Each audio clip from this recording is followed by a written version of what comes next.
হযরতে জিবরাইল আলাইহিস সালাতু ওয়াস সালাম মাটিতে হাত রাখলেন। মাটি জিজ্ঞেস করছেন, হে ভাই জিবরাইল, আমি জমিন থেকে আপনি মাটি নেবেন? কয় হ্যাঁ। কয় কি করা হবে? এই জমিনের মাটি দিয়া মহান আল্লাহ রাব্বুল আলামিন আদম বানাবেন। আদম সন্তান যদি আল্লাহ তাআলার কথা অনুযায়ী চলে তাহলে জান্নাতের ব্যবস্থা, আর যদি আল্লাহ তাআলার অবাধ্য হয় তার জন্য জাহান্নামের আযাবের ব্যবস্থা করা হবে। জমিন থরথর করে কাঁপতেছেন আর বলতেছেন, হে ভাই জিবরাইল, আমি জমিন থেকে আপনি মাটি নিয়ে না, আমি জমিন জাহান্নামের আযাব সইতে পারবো না। জমিন ভূমিকম্প শুরু হয়ে গেল, কান্না আরম্ভ করলো। হযরতে জিবরাইল আমিনের মায়া লাগছে, মাটি না নিয়ে আল্লাহ তাআলার দরবারে চলিয়া যায়। মহান রব্বে কারীম হযরতে মিকাইলকে পাঠালেন, তিনিও মাটি নিতে পারে নাই। হযরতে ইসরাফিলকে পাঠালেন, হযরতে ইসরাফিল আলাইহিস সালামও মাটি নিতে পারে নাই। আল্লাহ রাব্বুল আলামিন হযরতে আজরাইল মালাকুল মউতকে পাঠালেন। হযরতে আজরাইল জমিনে হাত রাখলেন, মাটি কান্না করতেছে। হযরতে আজরাইল মাটিতে একটা থাবা মারলেন, কান্নার কারণে অন্তরে মায়া লাগতেছে। তারপরও আল্লাহ তাআলার হুকুম বাস্তবায়ন করার জন্য এক মুষ্টি মাটি নিয়ে আল্লাহর দরবারে হাজির হয়ে যায়। যখন সুবহানাল্লাহ। হযরতে আজরাইল আলাইহিস সালামকে আল্লাহ তাআলা কুদরতে আওয়াজ দিয়া জিজ্ঞেস করলেন, হে আজরাইল, জিবরাইলকে পাঠাইলাম মাটি আনতে পারে নাই, মিকাইলকে পাঠাইলাম সেও মাটি আনতে পারে নাই, ইসরাফিলকে পাঠাইলাম সেও মাটি আনতে পারে নাই। হে আজরাইল, তুমি কিভাবে মাটি আনলা? আজরাইল ডাক দিয়া কয়, ওগো মালিক, জিবরাইল পারে নাই, মিকাইল পারে নাই, জমিনের জন্য তাদের মায়া লাগছে। আর আমি আজরাইল চিন্তা করলাম, জমিনের জন্য আমার অন্তর মায়া লাগে, মাটি যেভাবে কাঁদতেছে, এরপরও মাটির জন্য মায়ার চেয়ে মোহাব্বতের চাইতে লা তাআতা লিমাখলুকিন ফি মাসিয়াতিল খালিক, আমার আল্লাহ তাআলার হুকুম বাস্তবায়ন করা আমার বেশি কর্তব্য আর দায়িত্ব।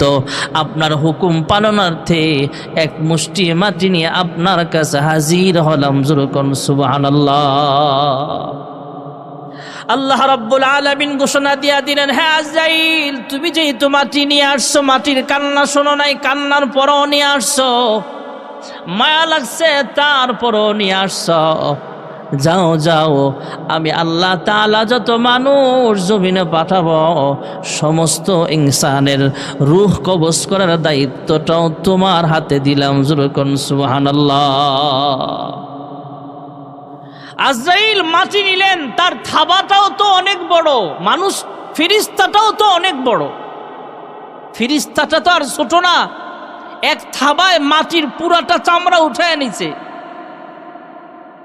হযরতে আজরাইলকে আল্লাহ এমন পাওয়ার দিছেন, আজরাইল, এই রায়ের বাগে মানুষ মারা গেছে, একই টাইমে কুমিল্লাতেও মানুষ মারা যায়, একই টাইমে মিরপুরেও মানুষ মারা যায়, উত্তরাতেও মানুষ মারা যায়, একই টাইমে চট্টগ্রাম সিলেটও মানুষ মারা যায়, একই টাইমে ইন্ডিয়াতেও মানুষ মারা যায়।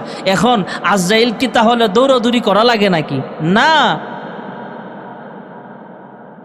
আর দুনিয়া দারুল মিসাল। দুলা যখন বিয়ে করতে যায়, নতুন জামাই বিয়ে করতে যখন যায়, দেখবেন তার সামনে একটা বড় প্লেটে খাবার দেয়, এমন আছে না নাই? একই প্লেটে দেখবেন বড় বড় মুরগি দেয়, আস্তা মুরগ, ডিম দেয়, মাছ দেয়, গোশত দেয়, একই প্লেটে সাজায়া দেয়। এখন জামাই যদি চিন্তা করে আমি গোশত খামু, তাও সম্ভব, তার দৌড়ায়া গোশতের জন্য অন্য জায়গায় যাওয়া লাগবে না, তার প্লেটটা তার সামনে আছে, প্লেট থেকে নিয়ে নিয়ে যেভাবে খেতে পারে। আল্লাহ তাআলা হযরতে আজরাইলকেও এমন পাওয়ার দিছেন, পুরা পৃথিবীটা তার হাতে আল্লাহর হুকুম অনুযায়ী যেখানে যেখানে ইচ্ছা তার হাত ঘুরায়া ঘুরায়া, আঙ্গুল ঘুরায়া ঘুরায়া মানুষের জান কবজ করতে পারে। সুবহানাল্লাহ। তাহলে এত বড় যদি হাতের মুষ্টিটা হয়, ফেরেশতাটা কত বড়। আল্লাহ তাআলা আদম বানালেন এই মাটি দিয়া। এই জমিনে আল্লাহ তাআলা কোন ঐতিহাসিকগণ লেখেন, কেউ কেউ বলেন আল্লাহ তাআলা কুন ফায়াকুন দ্বারা এই ঘর বানাইছেন। সর্বপ্রথম আদম বানাইবার হাজার হাজার বছর আগে আল্লাহ তাআলা খানায়ে কাবা বাইতুল্লাহ নির্মাণ করেছেন। সুবহানাল্লাহ। কেউ কেউ বলেন সর্বপ্রথম আল্লাহ রাব্বুল আলামিন কুন ফায়াকুন দ্বারা বানিয়েছেন। আর যদি ফেরেশতাদেরকে আল্লাহ তাআলা হুকুম করে থাকেন, হ্যাঁ ফেরেশতারা তোমরা বানাও, এটা হবে পৃথিবীর প্রথম ঘর খানায়ে কাবা বাইতুল্লাহর প্রথম নির্মাণ। আর আল্লাহ যদি কুন ফায়াকুন দ্বারা সর্বপ্রথম বানায়া থাকেন, তাহলে ফেরেশতাদের বানানোটা হবে দ্বিতীয় নির্মাণ। আল্লাহ রাব্বুল আলামিন ফেরেশতা বানাইলেন। জমিনে যেমন একটা ঘর আছে খানায়ে কাবা বাইতুল্লাহ, পৃথিবীর বিভিন্ন জায়গা থেকে আল্লাহ তাআলার দাওয়াতি মেহমানগণ লব্বাইক আল্লাহুম্মা লব্বাইক লব্বাইক লা শারীকা লাক লব্বাইক ইন্নাল হামদা ওয়ান নি'মাতা লাক ওয়াল মুলক লা শারীকা লাক। পৃথিবীর বিভিন্ন জায়গা থেকে লব্বাইক আল্লাহুম্মা লব্বাইক বলে বলে আল্লাহ তাআলার দাওয়াতি মেহমানগণ আল্লাহর ঘরের পথে রওনা হয়ে যায়। এই যেমন খানায়ে কাবা বাইতুল্লাহ, এই বাইতুল্লাহ হলো মানুষের কাবা, মানুষের কিবলা। জমিনে যেমন একটা ঘর আছে খানায়ে কাবা, এই বাইতুল্লাহর উপরে আসমানে একটা ঘর আছে, সেটাও বাইতুল মামুর। ওই ঘর হলো ফেরেশতাদের কাবা। দৈনিক ৭০,০০০ ফেরেশতা ঘরটাকে তওয়াফ করে। জোরে কোন সুবহানাল্লাহ। قال رسول الله صلى الله عليه وسلم قال سيدنا رسول الله صلى الله عليه وسلم فإذا هو يدخله كل يوم 70,000 ملك لا يعودون إليه أو كما قال عليه الصلاة والسلام। আল্লাহর হাবিব রাহমাতুল লিল আলামিন মেরাজের রজনীতে আকাশের ডিউটিরত ফেরেশতাদের জিজ্ঞেস করেছিলেন, হ্যাঁ ফেরেশতারা রে, তোমাদের সংখ্যা কত বলতে পারো কিনা? ফেরেশতারা জানায়া দিলেন, হ্যাঁ বারে এলাহির বন্ধু, ওগো আল্লাহর হাবিব, আমাদের ফেরেশতাদের সংখ্যা কত আমরা জানি না, তবে আপনাকে একটু আইডিয়া দিতে পারি, ধারণা দিতে পারি। জমিনে যেমন একটা ঘর আছে খানায়ে কাবা, মানুষের কিবলা, মানুষের কাবা, মানুষের ইবাদত খানা, ইবাদতের ঘর খানায়ে কাবা হুদাল লিল আলামিন। ওই ঘরের বরাবর আসমানে একটা ঘর আছে, যেই ঘরের নাম হলো বাইতুল মামুর। জমিনের ঘর যেমন মানুষ তওয়াফ করে, আসমানের ঘরটাও মানুষ তওয়াফ করে। সৃষ্টি লগ্ন থেকে নিয়ে প্রথম দিন ৭০,০০০ ফেরেশতাই ঘরটাকে তওয়াফ করেছিলেন। দ্বিতীয় দিন আবার নতুন ৭০,০০০ ফেরেশতাই ঘরটাকে তওয়াফ করেছিলেন। প্রথম আর দ্বিতীয় দিন যারা তওয়াফ করেছেন, তৃতীয় দিন তাদের কোনো সুযোগ নাই। নতুন ৭০,০০০ ফেরেশতাই ঘরটাকে তওয়াফ করেছিলেন। প্রথম ৩ দিন যারা তওয়াফ করেছেন, চতুর্থ দিন এদের কোনো সুযোগ নাই। এমন করে করে কিয়ামত পর্যন্ত প্রতিদিন নতুন নতুন ৭০,০০০ ফেরেশতা এই ঘরটাকে তওয়াফ করবে। একবার যে ফেরেশতা তওয়াফ করেছেন, কিয়ামত পর্যন্ত দ্বিতীয়বার আর কখনো সিরিয়াল পাবে না। জোরে করুন সুবহানাল্লাহ।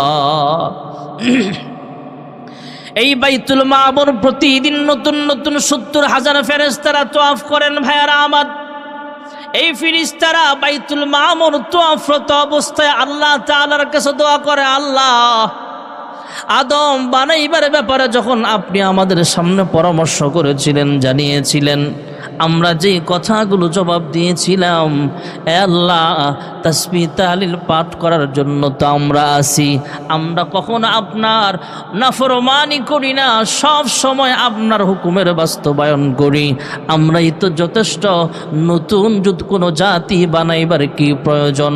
আল্লাহ রাব্বুল আলামিনের কাছে ফেরেশতারা ক্ষমা চাইলেন, আয় আল্লাহ, এই বাইতুল মামুরকে উসিলা বানায় তোমার কাছে ক্ষমা চাই, তুমি আমাদেরকে ক্ষমা করিয়া দাও। আল্লাহ ডাক দিয়া কয়, হে ফেরেশতারা রে, তোমাদের আমল নামায় তো কোনো গুনাহ নাই, তারপরও বাইতুল মামুরকে উসিলা বানায়া আমি আল্লাহ তাআলার কাছে তোমরা ক্ষমা চাইছ। তবে আমি আল্লাহ যে আদম জমিনে পাঠাবো, সেই আদম সন্তানদেরকে আমি আল্লাহ গুনাহ করার মতো শক্তিও দেব। আদম সন্তানটা যদি শয়তানের ঝোঁকায় পড়ে কোনো গুনাহ করে ফেলে, হে ফেরেশতারা, তোমরা তো কখনো আমি আল্লাহর নাফরমানি করো না, কখনো গুনাহ করো না, তারপরও বাইতুল মামুরকে উসিলা বানায় তোমরা ক্ষমা চাও। আমি আল্লাহ যেই আদম পাঠাবো, আদম সন্তানরা যখন গুনাহ খাতা করে ফেলবে, এদের সাদা দিলটাকে কালো বানায় ফেলবে, কাকে উসিলা বানায় ওরা আমি আল্লাহর কাছে ক্ষমা চাইবে। হে ফিরিস্তারা যাও যাও জমিনে যাও, এই বাইতুল মামুরের বরাবর জমিনও একটা ঘর বানায় দাও। জোরে করুন সুবহানাল্লাহ। ইন্না আউয়ালা বাইতি উযিআ লিন-নাস লাল্লাযী বিবাক্কাতা মুবারাকান ওয়া হুদাল লিল-আলামিন। পৃথিবীর প্রথম ঘরখানায় কাবা ভাইয়েরা আমার, আল্লাহ ডাক দিয়া কয়, হ্যাঁ ফিরিস্তারা তোমরা যেমন বাইতুল মামুরকে উসিলা বানায় ক্ষমা চাও, আমার কোনো বান্দা বান্দি যখন কাবা শরীফ তওয়াফরত অবস্থায় আমি আল্লাহর কাছে মাফ চাইবি, কাবাকে সামনে রাইখা অথবা কাবাকে কিবলা বানায়া নামাজ পড়বে, আমি আল্লাহর কুদরতি পায়ে সাজদা দিবে, আমি আল্লাহর কাছে কাবা বাইতুল্লাহকে উসিলা বানায়া ক্ষমা চাইবে রে ফিরিস্তারা, আমি আল্লাহ তাআলা আমার বান্দা বান্দির জিন্দেগির সব গুনাহগুলো আমি আল্লাহ ক্ষমা করে দেব। ক্ষমা চাও ডুবে যদি পাপ দরিয়ায়, ক্ষমা করে দিবেন প্রভু দয়া বিলায়, দরগাহে কেন তার,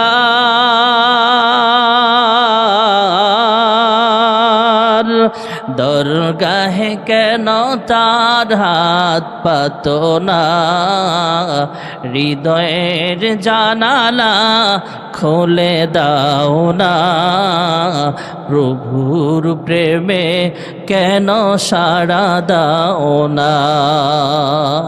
পৃথিবীর প্রথম ঘর খানায় কাবা বাইতুল্লাহ আল্লাহ তাআলা কুন ফায়াকুন দ্বারা বানাইছেন, অথবা আল্লাহর হুকুমে সর্বপ্রথম ফিরিস্তারা বানাইছেন। সুবহানাল্লাহ। এটা হুদাল্লিল আলামিন। পৃথিবীর কোনো জায়গায় যদি মানুষ হারায় যায়, একটা পাখিও হারায় যায়, একটা জঙ্গলের পাখি হারায় গেছে, আফ্রিকার জঙ্গল থেকে অন্য জঙ্গলে চলে গেছে, তারও বাড়িঘর খুঁজে দেওয়ার জন্য হুদাল্লিল আলামিন আল্লাহ তাআলা এই পাখির জন্য কাবা শরীফটা সীমানা রাখছেন। এমন এই কাবা এই পাখিটাকেও তার আপন নিরে, আপন বাড়িতে, আপন ঘরে যাবার ব্যবস্থার দিক নির্দেশনা আল্লাহ দেখায় দিবে। আল্লাহ তাআলা যারা হজে যাচ্ছেন, যারা গিয়েছেন, যারা যাবেন, আল্লাহ তাআলা প্রত্যেকের হজকে কবুল করেন, সকলে বলে আমিন। ধারাবাহিকভাবে আপনারা শুনবেন, সামনেও আরও কিছু কথা শুনবেন ইনশাআল্লাহ। আল্লাহ তাআলা আমাদের সবাইকে এই বাইতুল্লাহর উসিলায়, খানা কাবার উসিলায় আমাদেরকে হেদায়েত দান করেন, সকলে বলে আমিন। ওয়া আখিরু দাওয়ানা আনিল